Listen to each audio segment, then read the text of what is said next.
Vamos a hablar hoy del abordaje venoso central, que consiste en la medición de la presión venosa central que se corresponde con la presión sanguínea a nivel de la aurícula derecha o la vena cava superior. Está determinada esta presión por el volumen de sangre circulante, es decir, la cantidad de sangre efectiva que está circulando en ese momento, la volemia. Estado de la bomba muscular cardíaca, es decir, si la bomba cardíaca está funcionando bien o si está en falla, determina cambios en la presión venosa central. Y el tono vascular venoso también determina el valor de esta presión. Los valores normales son de 2 a 5 centímetros de agua en aurícula derecha o de 6 a 12 en la vena cava superior. ¿Cuáles son las indicaciones para abordar el sistema venoso central? Bueno, la primera y fundamental es el monitoreo de la presión venosa central, es decir, de la sangre circulante, de la volemia efectiva. Reposición rápida de líquido, porque son grandes venas con alto flujo que permiten reponer a gran velocidad líquido que haya perdido el paciente por una hemorragia, por ejemplo. Sirve también para la nutrición parenteral total en pacientes que tienen prohibición de ingesta por vía enteral, porque han sido intervenidos de estómago, han sido sometidos a una intervención de resección de intestino con anastomosis intestinal. Colocación de catéteres de hemodiálisis para terapia sustitutiva renal es otra indicación. Catéter de Swan-Ganz para monitoreo hemodinámico en pacientes que están inestables y en pacientes que tienen bloqueo cardíaco AB de tercer grado para poder colocar un catéter que permita darle corriente a los ventrículos para que produzca contracción ventricular. Tiene sus contraindicaciones absolutas, pacientes que tienen coagulopatía de consumo, es decir, coagulación intravascular diseminada, que tienen sangramiento profuso, que no pueden ser sometidos a una punción que continuará el sangramiento. Trombocitopenias, menos de 100.000 plaquetas, no pueden ser objeto de este procedimiento. Pacientes anticoagulados que están tomando dicumarino o dicumarínicos o que están tomando anticoagulantes orales, dabigatran o rivaroxaban, cualquier anticoagulante el paciente no puede ser sometido a abordaje venoso, o durante el proceso de resucitación cardiopulmonar no se le debe tomar una vía central porque aumentaría el riesgo de provocar complicaciones. El abordaje venoso central entonces consiste en la colocación de un catéter venoso a través de la cateterización de venas centrales. En este caso vamos a hablar hoy de la vena yugular interna, vía posterior, o la vía central o anterior, y la vena subclavia en el tórax en la vía infraclavicular. Aquí vemos las consideraciones anatómicas. Vemos cómo la vena yugular interna aquí en el cuello y la subclavia se unen en el confluente yugulo-subclavio para formar el tronco innominado derecho, que se une con el izquierdo para formar la vena cava superior.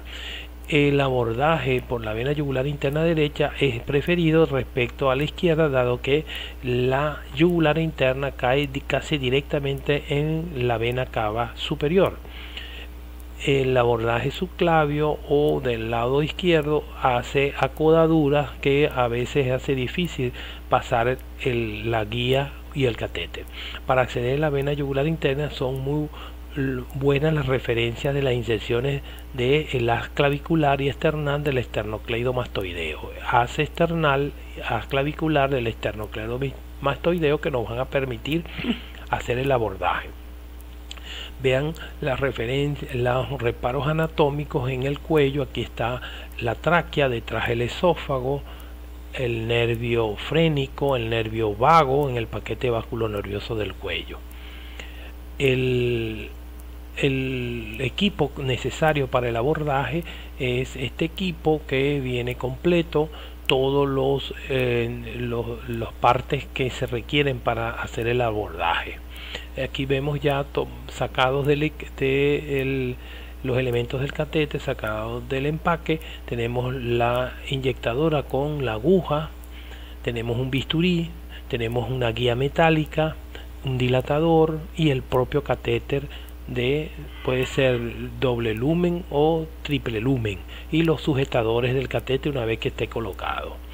Ahora, el abordaje, vista el aumento de riesgo que se produce con el abordaje venoso central y las que han provocado neumotoras o hemorragias importantes, es necesario, por recomendación de guías de excelencia clínica, que se haga a través de la guía de un eco. Aquí tenemos un eco portátil, vemos una imagen ecográfica de la vena yugular interna y la arteria carótida interna, ¿verdad?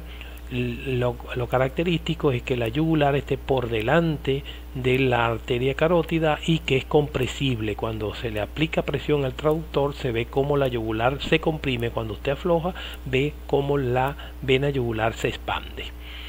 Aquí vemos una imagen donde ya está colocado el catéter a través de la yugular interna. El abordaje de la vena yugular interna vía posterior tiene como prerequisito colocación correcta del paciente en posición de Trendelenburg, con las piernas elevadas y la cabeza hacia abajo, rotación forzada de la cabeza contralateral al sitio de punción 45 grados, más tracción caudal del brazo ipsilateral, almohada debajo de los hombros para poder exponer todo el área de punción correctamente, realizar la asepsia y la antisepsia de piel con alcohol yodado al 70%, y debemos de también realizar una radiografía de tórax, una prueba de coagulación, hacer la asepsia y antisepsia, el vestido correcto de quien va a hacer la punción para evitar la contaminación del área donde se va a punzar. La referencia entonces anatómica para el abordaje de vía posterior: 2 traveses de dedo por encima de la clavícula a nivel del borde externo del fascículo clavicular del músculo esternocleidomastoideo, justamente por encima donde la vena yugular externa cruza dicho haz muscular. Aquí vamos a ver la imagen de dicho abordaje. Aquí están los reparos anatómicos. Vemos aquí palpando el pulso carotidio, el músculo esternocleidomastoideo, la yugular externa que se dibuja acá, la tráquea acá. El paciente ya está colocado la mesa de Mayo con todos los instrumentos que vamos a usar, el Trendelenburg, las piernas elevadas, y el paciente está siendo sometido a la asepsia antisepsia con alcohol yodado. El sitio de la punción es justamente por encima donde la yugular externa, que es esta que cruza el haz clavicular del esternocleidomastoideo. Aquí estamos en un esquema, vemos, esta es la clavícula, este es el esternón, este es el haz external, el haz clavicular, 5 centímetros aproximadamente, 2 traveses de dedo, justamente donde la yugular externa cruza el haz. Aquí hacemos la incisión o la inyección de anestesia, dirigiendo la anestesia hacia el hueco supraesternal. La punción de la yugular, aquí estamos iniciando la anestesia del paciente mientras se palpa la arteria carótida. Con este dedo se avanza la aguja a través de la piel, la aguja en un ángulo de 30 grados con respecto a la frontal, y avanzamos lentamente siguiendo el margen lateral del músculo, ejerciendo una leve succión de la jeringa y inyectando el anestésico. Si la presión venosa es baja, no habrá dificultad de atravesar la vena yugular, y entonces se observará un flash de entrada rápida de sangre a la inyectadora. Aquí estamos palpando la carótida, haciendo la inyección anestésica. Ahí entra el flash de sangre, en lo que la aguja entra en la yugular interna, en el lumen se regresa la sangre. Retiramos la inyectadora, dejamos la aguja exploradora como marcando la dirección y profundidad de la punción. Ahora, Cuando la sangre fluye fácilmente al aspirar, significa que estamos dentro de la yugular. Si es posible, antes de retirar la jeringa, pídale al paciente que interrumpa durante unos segundos la respiración para evitar el embolismo aéreo a través de la aguja. Esto minimiza entonces la entrada de aire. Si accidentalmente se puntara la arteria carótida, se retira la aguja y se presiona la arteria durante 15 minutos para hacer la hemostasia.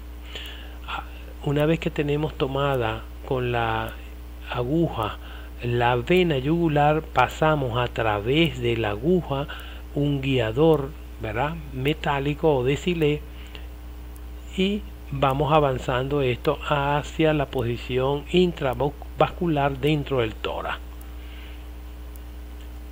Aquí vemos ya el catéter colocado, dejando el alambre en su lugar, quitamos la aguja, luego avanzamos un dilatador, que es este que está acá, hacemos una pequeña incisión en piel para que pase el dilatador, dilatamos el trayecto de piel y subcutáneo hasta la pared de la vena yugular interna, y con esto dilatamos todo el trayecto para que podamos meter el catéter. Aquí estamos haciendo, ya el guiador quedó posicionado, picamos un pedacito con el bisturí de piel, dilatamos, retiramos el dilatador y a través del guiador pasamos el catéter que ya quedó colocado aquí. De manera que al avanzar el catéter sobre la mangle guía, una vez introducido el catéter, retiramos el alambre y queda ya en posición el catéter colocado. Corroboramos de que hay por las vías del catéter lumen, de los lumen, doble lumen, triple lumen, salgan sangre, y lo lavamos y dejamos con solución salina todas las luces del catéter para que no haya coagulación. Aquí estamos fijando ya el catéter con sus agarres, sus amarres con una sutura para que no se desplace. Y luego colocamos un tegadero, un adhesivos transparente para ver todos los días, observar el sitio de punción si no hay signos de infección. Finalmente le hacemos una radiografía de tórax al paciente para ver que no ha ocurrido ningún accidente o neumotórax. Igualmente vamos a hacer por la vía anterior o central del abordaje yugular interno. La referencia es el ángulo superior del triángulo formado por los dos haces musculares esternocleidomastoideo, external y clavicular, y la clavícula. Ese es el triángulo de Sedillot, dirigiendo la punción hacia la tetilla del mismo lado. Si estamos punzando la yugular derecha, dirigimos la punción hacia la tetilla derecha por fuera del pulso carotidio, con una inclinación de 30 en el plano frontal. Aquí vemos la punción, ¿verdad?, en el triángulo superior, en el ángulo superior del triángulo de Sedillot, hacemos la punción dirigido hacia la tetilla.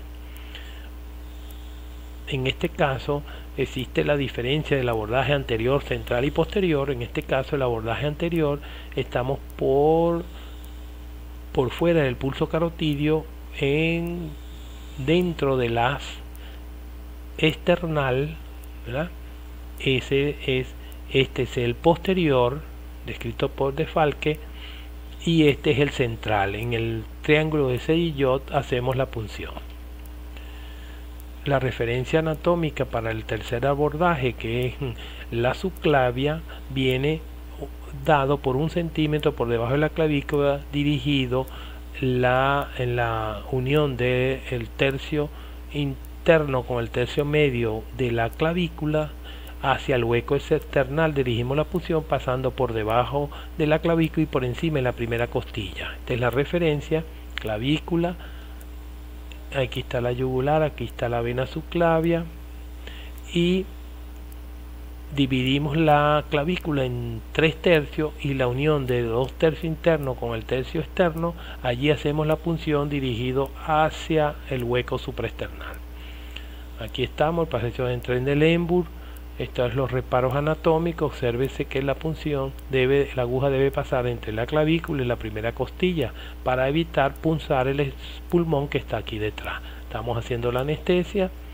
Aquí estamos haciendo la punción, avanzando el catéter a su posición intravascular, igual como hicimos para el abordaje yugular. Ahí tenemos la punción Y aquí el procedimiento: anestesia, el retiro, la entrada en la subclavia, colocación del el guiador, y dejamos el guiador colocado